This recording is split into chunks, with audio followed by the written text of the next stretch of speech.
All right, South Carolina picks up an 84-72 win over Mercer on Thursday night at Colonial Life Arena, but I'm actually outside the arena now because CLA is getting ready for the Jelly Roll concert tomorrow night. So the floor was being cleared out, some of the seats were being moved. So felt it was probably better to get outside the arena and go ahead and record. Granted, it is freezing. It's probably in the 50s or even the 40s right now in terms of temperature. But you know what?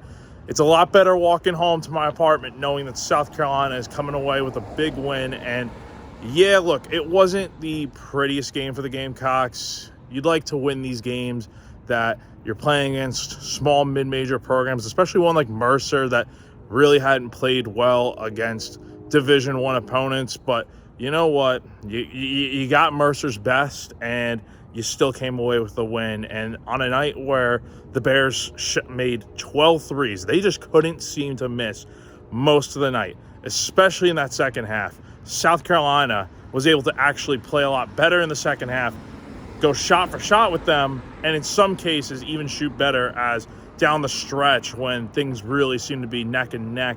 South Carolina held Mercer without a field goal for more than 5 minutes down the stretch in that second half. And that kind of proved to be the difference to create a little bit of separation in what ended up being a 12-point win. So some standout performances from tonight. Zach Davis had 18 points. Jamari Thomas had 19 points. Both those guys kind of needed the bounce back, get in the zone type of game, just feel more comfortable out there on the floor, and they certainly looked that way.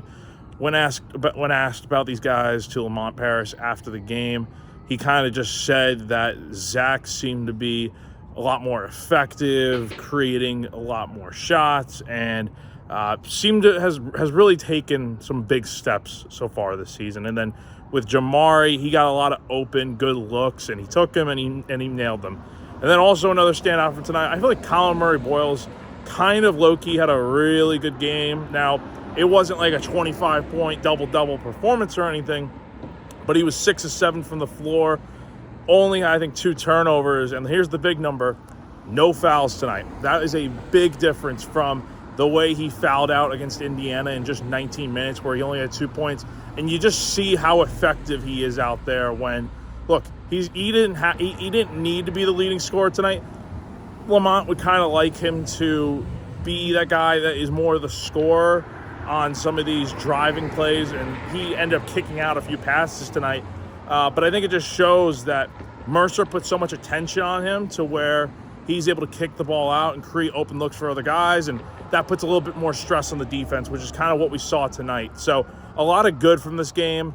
I think in short, the Gamecocks, again, it wasn't the prettiest game for them. We're going to start walking a little bit now, but it was a win nonetheless. And I think that's what you take at this point in the year. You're 3-2 now. You're heading to Fort Myers next week for what's going to be a really big game against Sean Miller and Xavier on Monday night out in the Fort Myers tip-off tournament. And we'll see what happens. And then after that, South Carolina's either going to be playing Michigan or Virginia Tech in the second game of that tournament. So that is going to do it for now. Not from Colonial Life Arena. Back on my way home to my apartment. So thank you guys for tuning in. Be sure to stay locked into GamecockCentral.com for all live updates and coverage. And that'll do it for now. We'll see you guys next time.